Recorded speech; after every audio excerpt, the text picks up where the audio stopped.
The two speakers we've got in this session are Dr. Siobhan Madison, who is an ESRC postdoctoral research fellow in the Department of Geography and Earth Sciences in Aberystwyth University.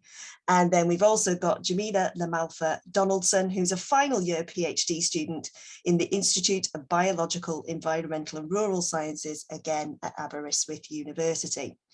Siobhan, her PhD research was on the traditional environmental knowledge of long-term beekeepers, which sounds fascinating, and it's these beekeepers that I think is going to be the topic of her lightning talk. And then equally for Jamila, she's been exploring industrial hemp and what it has to offer, both the environmental and kind of socioeconomic benefits for Wales as well. So that's what she's going to talk to us about. We're going to follow the same format that we have throughout the day. So I'm going to get each of you in turn to do your presentations. It's about 10 minutes, but obviously we do have a bit more breathing space now with only two of you. And then once we've done the two presentations, we'll then get some question and answer sort of session flowing. Anybody in the audience, as always, please pop your questions in the chat at any point during the presentations. And if you do want to ask your question kind of live or over the microphone, please raise your hand. It's there in the reactions function, that little kind of smiley face at the bottom of the menu in Zoom. I'm going to hand you over then to Siobhan, if you can kick us off, please. Sure. Okay, well, I'd like to thank you very much to the Learning Society of Wales for inviting me today. And it's been a really, really interesting selection of talks that we've heard throughout the day. I've certainly enjoyed it and found it incredibly interesting and stimulating. And I always find that one of the drawbacks of speaking later in the day in an event is you're hearing things and thinking, oh, that's really interesting, I must look at that and connect it to that. So I've been doing a few last minute edits. And I do hope that Elaine, who's supposed to be one of the co-speakers, is well and things resolve well for her. Although I will say it gives me a little bit more time to slow down in my talk and my presentation. I confess, I put my hand up, I do tend to talk fast. I will try and slow down for the purpose of everyone's capacity to follow. So sorry, let me just go back and share screens.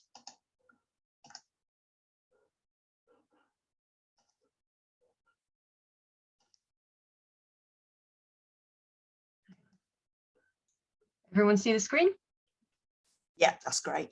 Ace. Okay, right. As Cara was saying, I'm a postdoctoral fellow in the Department of Geography and Earth Sciences at Aberystwyth University, and I'm going to be talking today about my PhD research, which is currently going through that slightly painful, long-winded process of going through the journey from thesis to published papers. And I'm going to be talking about beekeepers and power in the Anthropocene in terms of the climate change and the biodiversity crises. We've been talking a lot about climate change today, and I certainly agree with those who would argue that the two crises are very much interlinked and need to be looked at together. Now, the backdrop to my work and to this topic is that many of us will know that there's been a global decline of pollinators, which is usually framed within really quite anthropocentric concerns about threats to biodiversity and food security. When we hear about pollinator decline in the media, in politics, in scientific reports, a public concern is a sense of, we are all going to starve, you know, we will be without food. So that's very much the framing of pollinator decline. And it is now recognized, it's widely known that our agricultural and our land use policies and climate change are all key drivers of the pollinator decline. And what we're seeing over the years is the proposed solutions to this decline, and indeed the risk to food security from lower levels of pollinators. We're often seeing quite singular approaches, or rather technocratic ones. There's an awareness of various diseases that bees are, or particularly Apis mellifera and honeybees, are suffering from. So we hear about how to treat these diseases and how to manage them, or, you know, going back to some of the things that Milia and others were talking about this morning, it's very much, you know, humans sitting on top of a climate crisis and a biodiversity crisis world, and humans going into that other world with power and capacity to fix these things. But parallel to all of these understandings, I've also been engaging with some of the writing around the capitalocene, which is this growing idea that not only is the Anthropocene a concept not that doesn't go far enough in really addressing the cause of the challenges we face today. But it's really a step further. It's not even so much humans per se that are generating many of the environmental crises we find, but rather the capitalist system, which has developed really going back about 500 years, which has got a particular economic and political and cultural model. And if we don't address these underlying issues, we're not really going to be able to get to the root of the environmental problems that we're facing. Because underpinning all of this, both the ideas of the capitalist scene and these wider issues about pollinators and other species in crisis and the climate crisis, is really fundamentally this bedrock issue about how do humans relate to the rest of nature? How do we see ourselves in relation to other species and the ecosystems in which we are a part? We're not the controllers or the masters, but we are just one of the many living organisms throughout the natural world. So we've also seen in recent years, there's been quite a range of pollinator policies which have been drafted on a local and a regional and a national level. And many of these, they forefront beekeepers. They talk about the importance of beekeepers in both monitoring and protecting pollinators. And this is actually quite a sensible thing to do. I mean, beekeepers are fundamentally embedded in the agricultural landscape. And this isn't just a physical landscape, but it's also an economic landscape. And beekeepers are very, very well attuned with all of this. In fact, many beekeepers, they self-identify as food producers, they empathize with farmers, many come from a farming background. So there's a lot of fluidity of motion between the agricultural community and the farming community and beekeepers. Now, one of the things that my research was looking at, and one of the paradigms and the perceptions I was looking at, was this issue about traditional environmental knowledge, because this and other tacit knowledges, some of which we've been having some really interesting conversations about today, throughout the world, often within Indigenous communities. The tech is often something that can be seen, in many, many different land-based communities who have these tacit knowledges. And it's widely seen now that these types of knowledge can support efforts to enhance biodiversity and address climate crisis. However, we're really looking at some fundamental political issues here about how we go about incorporating these diverse knowledge forms, because really we need forms of shared governance and for a system of acknowledging the multiple types of relationships between people and nature. And this has led my work into the field of increasingly engaging with Indigenous methodologies, known by Sean Wilson and Linda Smith, who really talk about how Indigenous knowledge systems often have much more of a kind of a situated ethical component of knowledge, which is quite fundamentally different from Western epistemologies, which see knowledge as a series of facts which can be collated and objectified. Rather, in many of the Indigenous knowledge systems, knowledge conveys with it a sense of stewardship and empathy and ultimately responsibility. So for the methods for my research, it was a qualitative mixed methods research engaged in archival analysis, text analysis, and a lot of interviews, as well as participant observation. I was very interested in the archives of the Bee Farmers Association, which went back to the mid-20th century, and it's the official body for the professional beekeepers throughout the UK, many of which who carry out contract pollination and have quite an insight onto the relationship between beekeepers and bee farmers and the rest of the agricultural and land use community. I was also very interested in the memoirs and the diaries of various Beekeeping Association records held here in beautiful Aberystwyth. If anyone wants to come and have a look, the International Bee Research Association collection held at the National Library of Wales. And I also carried out interviews with long-term beekeepers. Now, this is quite a fluid term, isn't it? What exactly is long-term? For my purpose of my research, I had asked for a minimum of 20 years beekeeping experience. And what I actually found is that I actually had some interviewees whose entire lives, 70 years plus, had been spent engaging with bees. So these individuals had an extraordinary amount of personal, first-hand, observational, experiential knowledge, as well as knowledge that was informed by their professional backgrounds, which were often within the STEM subjects, and further learning and research that they had done over the years. So really interesting, rich body of types of knowledge. And also carried out a series of participant observation at various meetings and interdisciplinary research conferences on bee health, where I was often the started to see myself often as sort of the token social scientist amongst groups of life scientists, because that is still very much how bee health is seen and addressed. So what I found is that within this highly scientific approach towards understanding pollinator decline, beekeepers have often engaged with scientists and had some rather kind of fruitful relationships with them. However, what we do see, particularly when we look at that historical context, is that there are these historical barriers to fully incorporating beekeepers' knowledge and concerns into research and policy. Things were fairly straightforward in the early 1950s, and from the 50s to the 70s, when beekeepers were very much sort of providing raw data, and that data was very much in the substance of dead bees, which would be provided to scientists to help understand the negative impacts, the ecological impacts of some of the early agrochemicals. But then what we did find is that as the agri-environment became more complex and we started to see the increase in more systemic threats to pollinator well-being, it became more complex and challenging to incorporate beekeepers' knowledge. And it was this growing complexity and growing difficulty that led beekeepers to try and become amalgamated and aligned with the National Farmers Union, because beekeepers could see how the agri-environment was changing. There was an increased use of various agrochemicals and pesticides, and bee farmers felt that if they were part of the NFU, their voice would be heard, their knowledge would be taken on board, their concerns would be heard, because the bee farmers were literally at kind of ground zero, or the coal face of the negative impact of these agrochemicals. And this is when we start to really see the issue of power and money and the capitalist scene manifesting in terms of pollinator health. And I would argue that this is quite a good kind of a test case or a case study for these wider issues, because we see that in terms of social equality and other voices, it's not just enough to bring in these other voices. We have to really accept and address the power imbalances. By we're not going to overcome them if we don't tackle them head on, because these power imbalances really affect the influence of broader diverse communities in any types of potential positive changes we're going to be making in the environment and environmental governance.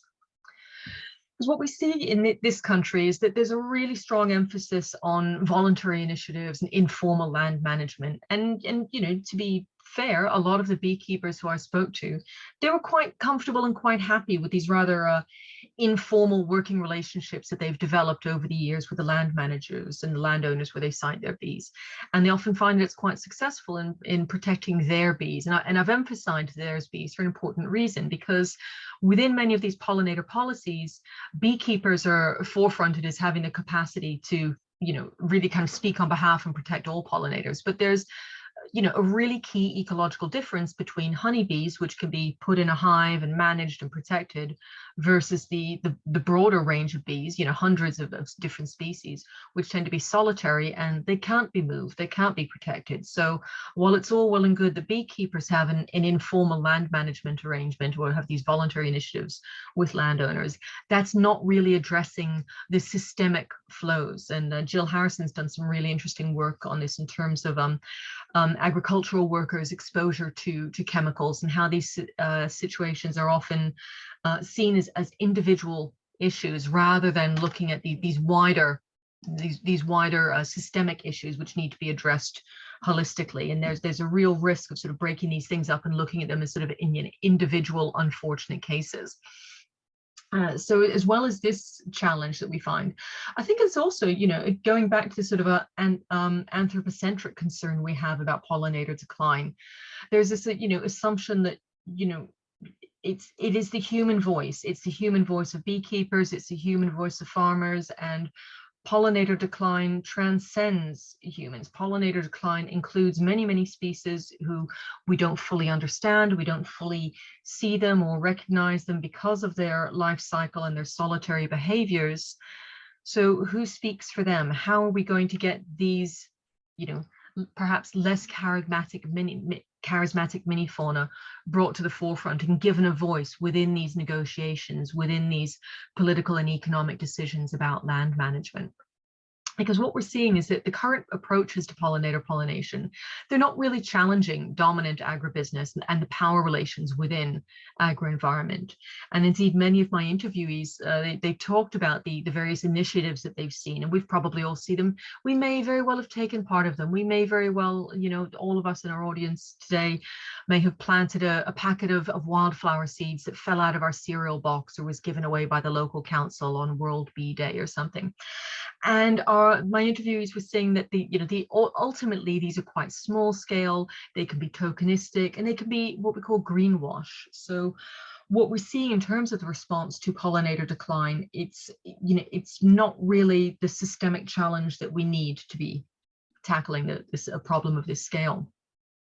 Because ultimately what's really challenging pollinators, and I would say other species in the biodiversity crisis and in the climate crisis, are these structural barriers. We're increasingly seeing a broadening of the discussion about pollinators to decline to move not just the biological and the entomological research papers, but more discussion about this issue about power and agriculture and priorities. That we're seeing some papers being written about land use and pollinators in the Anthropocene. And as my interviewee once said, people want to keep food prices low, and that's a conflict with having a good environment. So, and this kind of connects to what Mayrush was talking about in the project that she and I and others were working on in terms of true cost accounting, the comparatively inexpensive pounds and pence price that's on our food is not really addressing the wider ecological impacts and the social impacts of our practices and of our agri-food practices. So these systemic barriers are really limiting the capacity that we have to engage with beekeeper suggestions for policy reform. So whilst we might have all of these policies talking about the importance of beekeepers, if we're not engaging with everything they have to say, and going back to what I was saying earlier about tech and traditional environmental knowledge, where it's not just about the quantitative data that other communities can provide, and this also ties into the talk on in the Gwent levels earlier on this morning. So we've had a lot of talks today about the different types of local knowledge that people have, and how can we really fully engage with this knowledge to its full maximum capacity to bring about the systemic change that we really need to address the crises that we're facing. So there's also been recent work talking about the importance of tapping into this kind of bee-related advocacy, because this issue really has kind of touched a chord within people. There's been, in the time I've been doing my research on this topic, I've had, so many people are interested in bees, they care about them, but how do we take that emotional energy and really garner it towards addressing some of the wider challenges with the current industrial agricultural system? So in conclusion, I think it's important to address that ultimately the dominant industrial agricultural practices which we carry out are contributing to the linked biodiversity and climate crises. And there is a lot of traditional environmental knowledge and other tacit knowledges that can really support sustainable agricultural and land management practices. But we need to really be honest about both the historical and the contemporary barriers which we face when we're working to engage with this epistemological diversity and inherent power asymmetries. We live in a world where knowledge is power, but not just knowledge per se, but particular types of knowledge.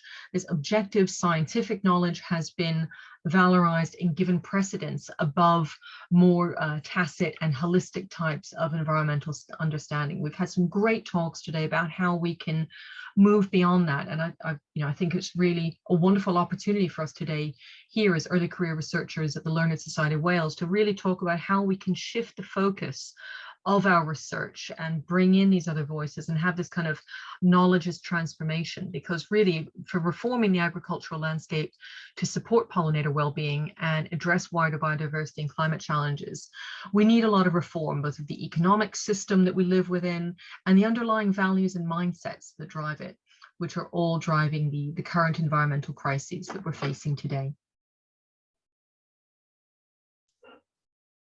Fantastic, thank you, Siobhan. As you say, relates to so many of the different talks that we've had earlier today. So fascinating to see that those strands are sort of coming together. And from my point of view, I mean, I look at professions and professional associations and how occupations professionalize. So obviously, I've got some questions I'm quite interested to ask. We got to talk. We will. Yeah, definitely. And obviously anybody else that's been listening in, please start, putting some questions in the chat in relation to that. In the meantime, I'm going to pass over to Jamila. If you can do your presentation, please. And our colleagues, Sarah and Adam.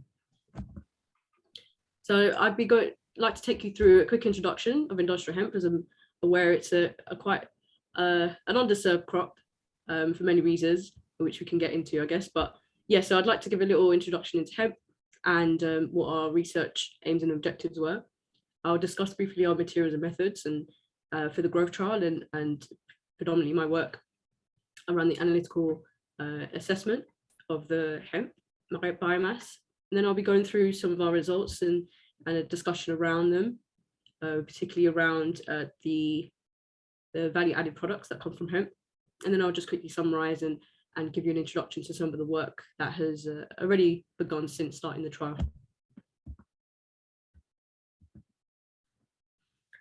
So industrial hemp is known as varieties of cannabis, which are typically cultivated outdoors for its fiber and seed production. It's one of our most oldest crops. It's a very ancient crop, and it's actually got a legacy here already in Wales, with names being of towns and places being named of Cilwch, which is the Welsh word for hemp. Up until the 18th century, it was actually cultivated almost every continent in the world. But due to the Industrial Revolution and the prohibition of cannabis in general, hemp fell out of favour.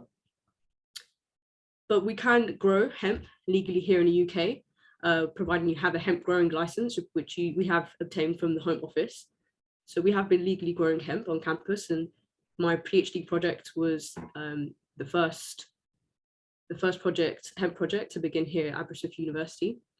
And apart from all the other regulatory stipulations, the hemp varieties can only come from EU approved seeds that have a THC level of less than 0.2%. THC, or delta-9 THC, is the psychotropic compound found in the hemp plant. And pictured below it is CBD, cannabidiol, which is also of growing interest due to its medicinal benefits. It's the first cannabis medicine approved by the FDA in the US was Epidiolex, which contained CBD and was found to be very beneficial for treatment-resistant epilepsy for children. The plant itself has so many incredible environmental benefits, and which are relevant to the conference today. Firstly, its ability to capture carbon is noteworthy, as it grows incredibly fast and can mature within up to 5 months, and it grows very, very tall. I kind of gave up measuring the heights at one point because I just couldn't reach the top, and it has very deep roots, and so its potential for carbon capture is very important and one to be highlighted. It has an incredible ability to maintain the soil composition, as it has a very high leaf turnover rate and can cover the ground very quickly.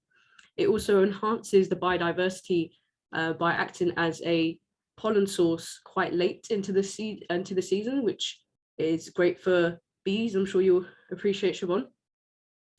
And it also promotes sustainable farming, as it requires very low inputs from chemicals or insecticides and things like that.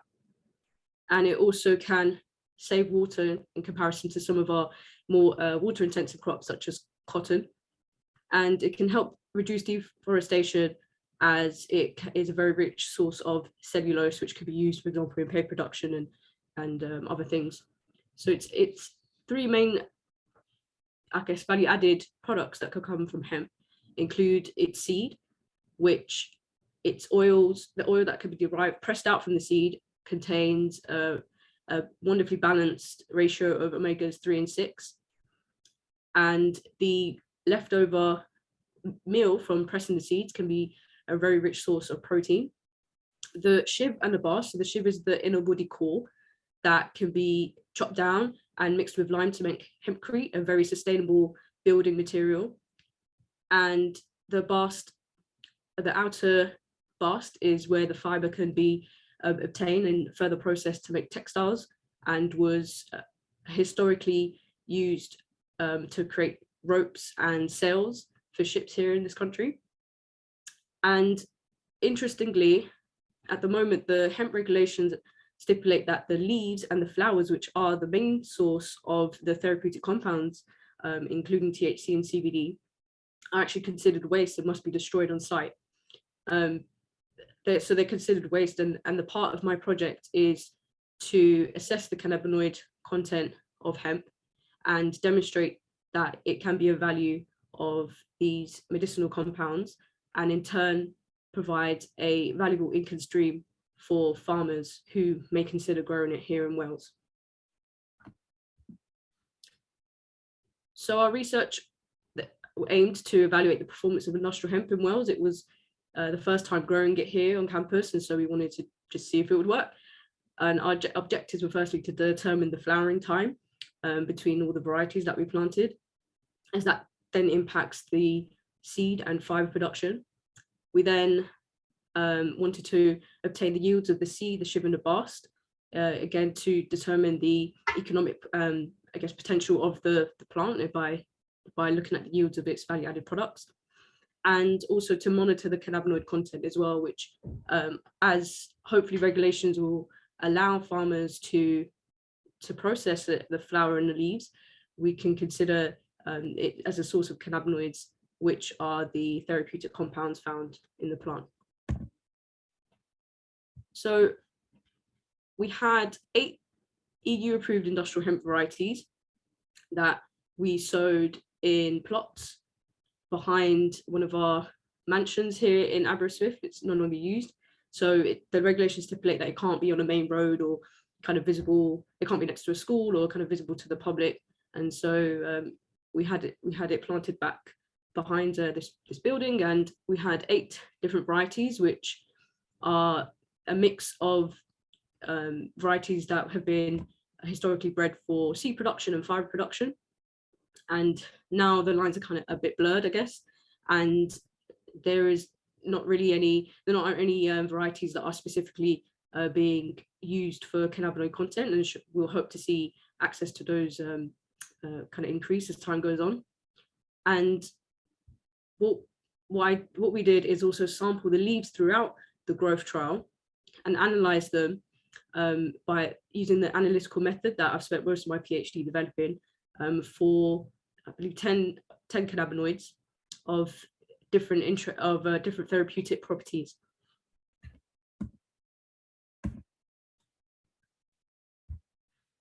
So here is the flowering time of all the industrial hemp varieties.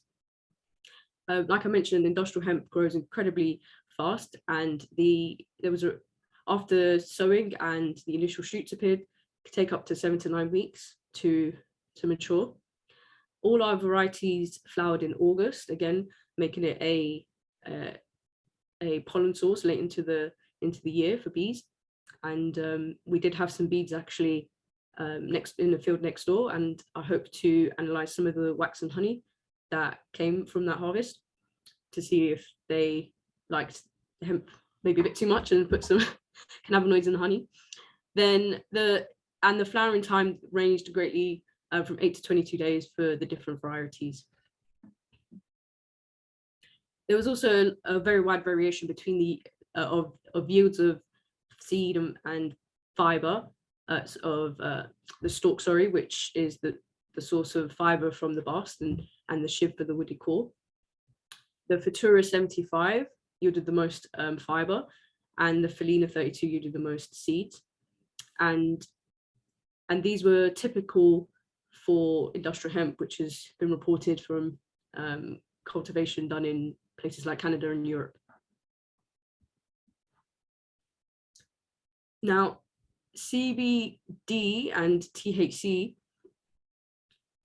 do not accumulate in high amounts in the plant.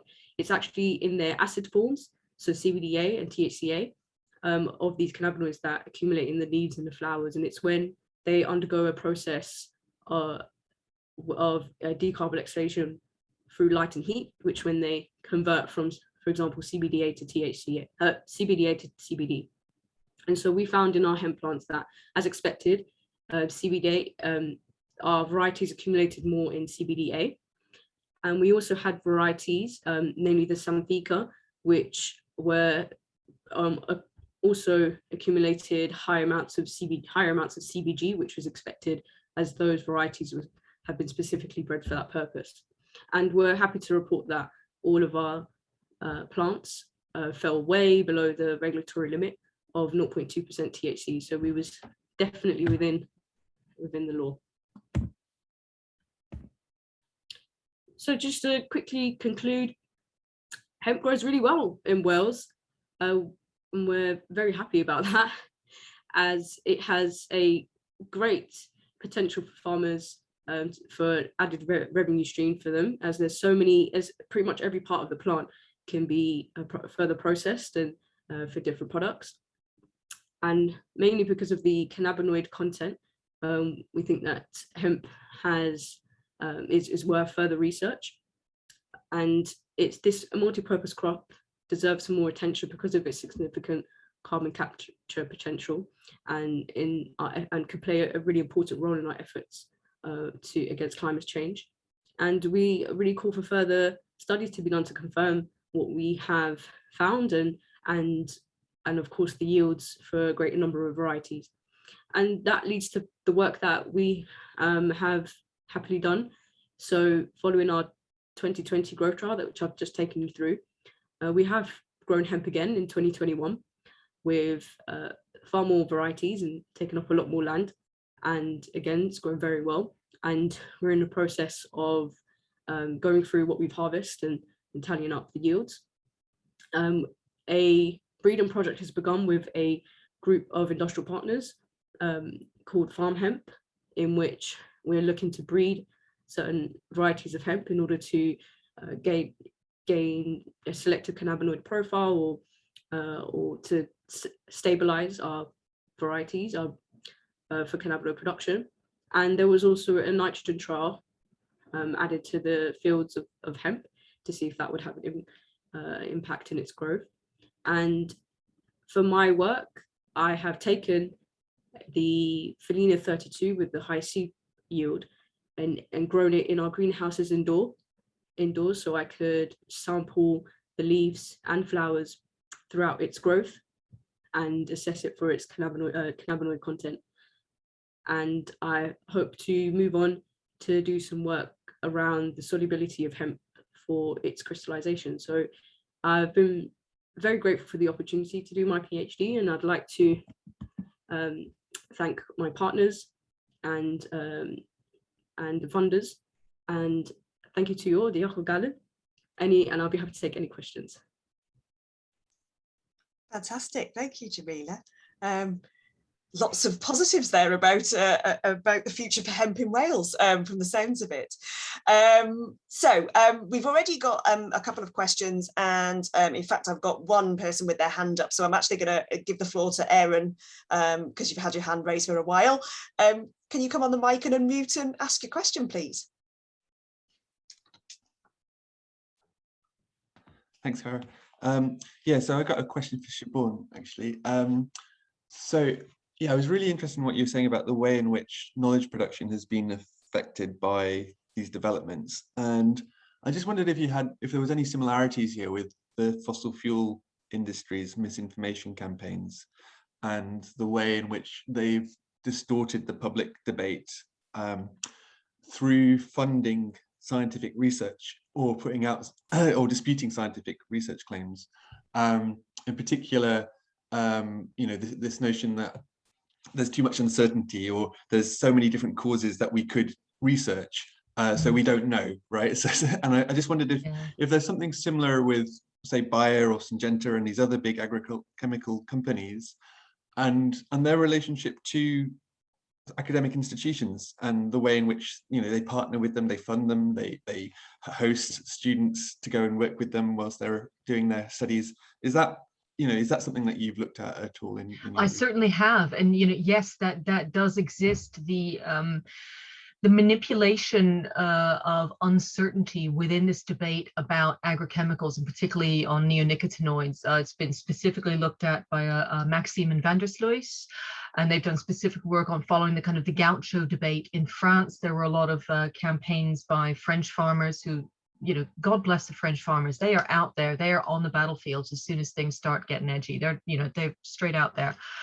And you know, there has been this very active effort from the pharmaceutical, the agrochemical community, where the two are often overlapped, to manipulate this lack of clarity. And it's such an easy thing to do, to manipulate this lack of clarity, because throughout any growing season, bees will be foraging in an area, you know, they'll be on an orchard which might have been exposed to 20 different agrochemicals. And you throw in climate variabilities, you know, disease variabilities, all of these things. So ending up with one smoking gun is almost impossible, which makes it very, very difficult for bee farmers or for beekeepers or for anyone who is kind of calling for a collective holistic overview of the agri-environment, because the entire way that, you know, the epidemiological, entomological research system has developed throughout the 20th century has been about finding the LD50, lethal dose 50. How much exposure does a particular chemical do you need to kill 50% of whatever it is that you're looking at? And it's almost impossible to set up an experiment which truly gets even close to the real world field exposures that any animal is going to encounter, and particularly bees, which have a foraging range of on average about 2 miles. And then, as I said, throw in that extra level of uncertainty is that, by the way, honeybees are not really very good representatives for other species that are out there, but we do work with them because they're the only one that we can work with. We can work a little bit with bumblebees, a little bit with blue orchard bees, mason bees, but ultimately the honeybee is the default one because we've been working with that for thousands of years. You know, humans have that kind of connection. So that is the go-to test model, which is used to try and understand anything else going on. But this issue about uncertainty, active manipulation of uncertainty, complexity studies, this is something I've gotten really interested in within my research, because this is really kind of the fundamental tension, isn't it, in anything to do with studying climate change and biodiversity. We get people saying, we're just not really sure. And you think, well, are we going to go for the precautionary principle, which says that biological extrapolation of the data that we have, it is highly likely that we're encountering serious problems, which this is one contributory part of, and therefore let's step back and make better decisions about how we manage our agri-environment? Or are we just going to say data's not really in yet? So, and it can I keep answering this question? Sorry, this is what happens when you ask me your early career. Nobody gives us a chance to talk about our research most of the time. To further muddy the waters, I have found some beekeepers who they're quite happy with neonics, because the damaging impacts that neonicotinoids have on honeybees and other pollinator species, a good beekeeper can successfully outmanage the challenges that their bees will encounter. Because there are, in fact, the crops which neonics are used very heavily, particularly on oilseed rape. OSR comes in early in the season. It gives a tremendous boost of energy. It really gets the colony, up and running on a good strong beat for the rest of the season. And any other health benefits that the bees might, have negative problems with later on, a good beekeeper can manage around it. Well, that's great if you're a honeybee with a good beekeeper. If you're another species, if you're an aquatic invertebrate, you're on your own. Brilliant. Thank you for that, Siobhan. To bring in Jamila at this point, I've got one question here for you from the audience. Do you think the increasing trend towards decriminalisation or the legalisation of cannabis as a drug will have any impact on its increasing acceptability as an industrial crop? And maybe we're seeing the beginnings of this in the US. Yes, I think actually in the US, I think it was the introduction, particularly of hemp foods, that came before the legalization of cannabis in places like California. And so I think hemp actually plays an integral role in destigmatizing the plant, because food, everyone's got to eat.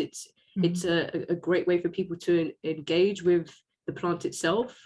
If you can't grow it, for example, because of you're not allowed. Basically, it's illegal. And so, yeah, I think as much as hemp is being distinguished and, you know, not being psychotropic and being parts of other industries, I still do see it as part of the wider cannabis ecosystem, and very much rightly placed in efforts to destigmatize the plant, and with that bring what I hope is an equitable legalization and space for us all. So thank you. Good question. Another one from the chat from my colleague Andrew Henley, actually for you, Siobhan. He says the Welsh Government proposals for a new regime of agricultural support, which has now been kicked down the road for several years, envisage moving away from subsidising food production to public money for public goods. Has pollinator well-being figured in the thinking behind this reform, or has it been largely forgotten about? Or has it largely forgotten about the wider public good benefits of beekeeping? Yeah, that's a really, really good question. I think that I mean, you know, pollination as an ecosystem service, which is it, you know, it's often seen as like it exemplifies the ecosystem service. Is it an ecological process, or is it an ecosystem service? Pollination, it's often given as a key example of the type of public good which we should be getting more of from our agricultural lands. It's often sort of put, you know, it's right up there with the others, you know, carbon sequestration, flood defenses. So, but in terms of this issue about, you know, the impact of beekeeping and having more kept bees versus wider pollinator well-being, I think that things can still get a little bit gray and murky. I mean, I've been following the activities and the advice of the pollination task force in Wales for a few years, and I can see it's become very primarily focused on honeybees and beekeeping, which again, you know, it's not throughout of any ill will. I mean, honeybees are the pollinators that we are most familiar with and we can study the most easily, but it's not the most representative. And the things that we do that can support honeybees are not necessarily the best thing for our pollinator landscape. I mean, in Wales, it's not quite so much of an issue because the forage is great, it's very diverse, it's throughout the season, it's just the weather that's really pants, and that affects, you know, all of our pollinators.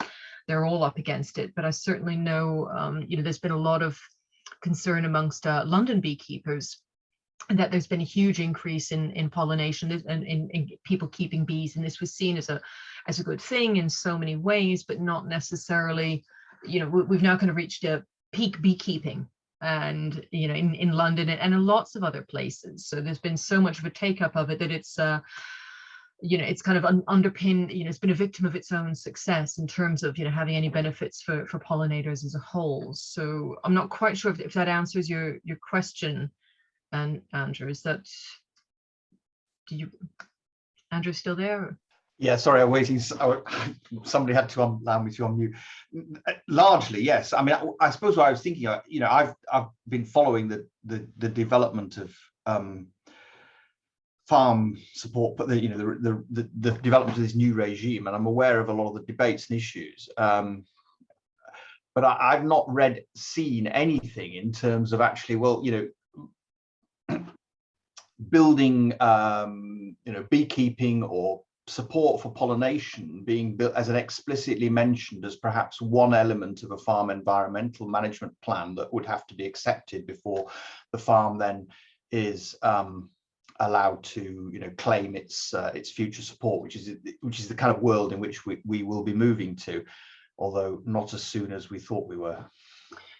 Yeah, I mean, I think that, you know, for a while, you know, sort of pollinator habitat has been there, you know, within other things. So for example, talk about diversifying planting, you know, increasing hedgerows, and you know, cutting at different types of year, you know, having planting strips. That's been a part of a lot of these things. Although again, kind of going back to the responses I was getting from a lot of my interviewees, a lot of them were saying that a lot of these are what they seen as rather token gestures, and they're often not applied and they're not followed up effectively. So it might be the wrong things being planted at the wrong time in the wrong place. It all sounds very good on paper and in the policy guidance, but in terms of a busy farmer trying to manage their land most effectively and most efficiently, there's often a bit of a clash. And similarly, there's a concern that there's been some really interesting research on the various conservation schemes throughout the UK, and finding that the entry level ones, which are the ones which are open to pretty much anyone, they're not particularly effective in increasing both either the numbers or the diversity of pollinators. And it's really only when you're engaging in this really kind of top level conservation programs, which are actually quite competitive, which is kind of ironic. You think if we're trying to improve conservation practices, the more people who want to be going flat out for the top levels, we should really be making space for all of it. And we're not. We're saying, oh, we've only got funding for, a certain number of people to be carrying these things out, because we're finding it's only when people are at that top level of conservation schemes that we're really seeing an ecological transformation in the land that they're managing. So. Okay, thanks for that. Bring Jamila back in. A couple of questions I had, and if anyone does have any more, please pop them in the chat. As I said, a pretty positive account given from your research. Were there any major challenges for you in terms of growing this industrial hemp? Well, of course, I mean, it was a preliminary growth trial, and so it was very new for everyone involved, even almost senior academics. And of course, we wanted to make sure that we was following our, keeping the Home Office happy, basically. So we had plenty of visits, and we reassured them everything. They were very happy with us, so that went well. We had a couple plots that actually didn't do very well. We first had to ensure the pH levels were right, and so that was our first point of call. And just 2 of them just didn't take off, and we'll have to just account for that in our results. And we are aware of some other farmers in Wales who have attempted to grow in the past few years and have varying success as well. And so there is really a need for increased amount of dedicated research to this crop, because it has so much potential, and we've seen that in so many other places in the world as well, and we feel like it's an incredible opportunity for Wales, and with the right research and time, of course, to study these things, I think that we can definitely be prepared and help support farmers with any challenges that come with it. Yeah. And are there particular features of Wales that make it a particularly good area for its growth? This is a really good question, because like I said, I mean, it's no wonder that it's known as weed, because it grows quite well in varying climates, and like I mentioned, it was once cultivated in almost every continent in the world apart from Antarctica. So it's I guess the type of soil is important. Rainfall was quite good that year, and it depends also on the variety itself, and if you do want to grow for cannabinoid production, of course, the sunlight is really important, and so that it might do better in other climates and such. But it grows here, and it grows very well. It once it gets going, it takes off and takes care of itself. Fantastic, thank you for that, Jamila.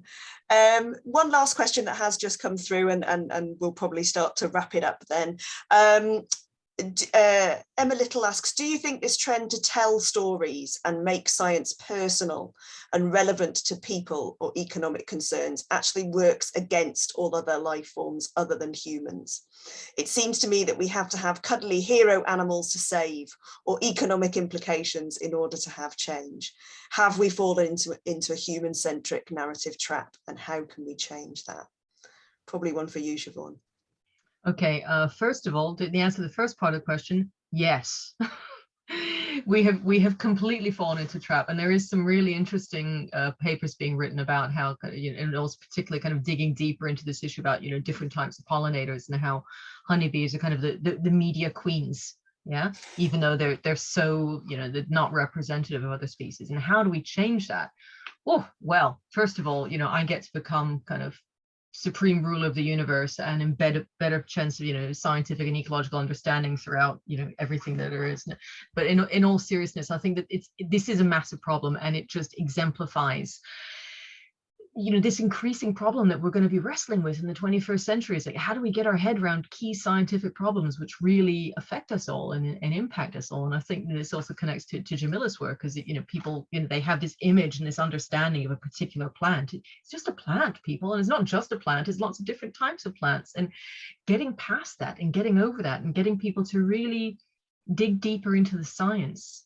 This is such an important issue in the 21st century. And we do, you know, we've just kind of have things kind of spoon fed to us over the years. You know, things have been dumbed down and oversimplified. And, you know, and I think it kind of, it underestimates the public capacity for understanding. I mean, there's, you know, there's a really great thing on public assemblies on climate change. You know, people can and do understand the complexities and the significance of these issues, but it needs to be presented to them honestly and accurately. And whether you're talking about plants or pollinators or climate change or biodiversity, we need to get past this human-centric perspective. And I mean, it's, as I'm saying this, I kind of think, well, actually, I'm saying we need to. Well, actually, you know, the talks throughout today have really shown us that for many parts of the world, throughout human history, it wasn't an issue. We've just kind of, you know, in North America and in Europe and in certain parts of the world, we have skewed things. We have created this distance between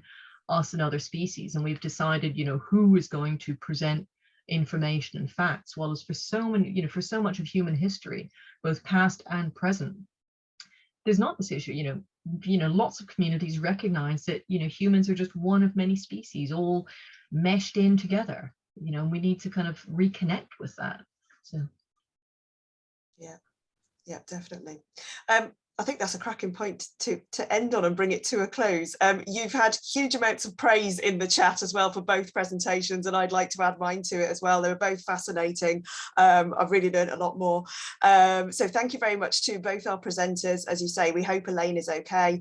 And thank you to the audience members that have engaged and asked such interesting and insightful questions.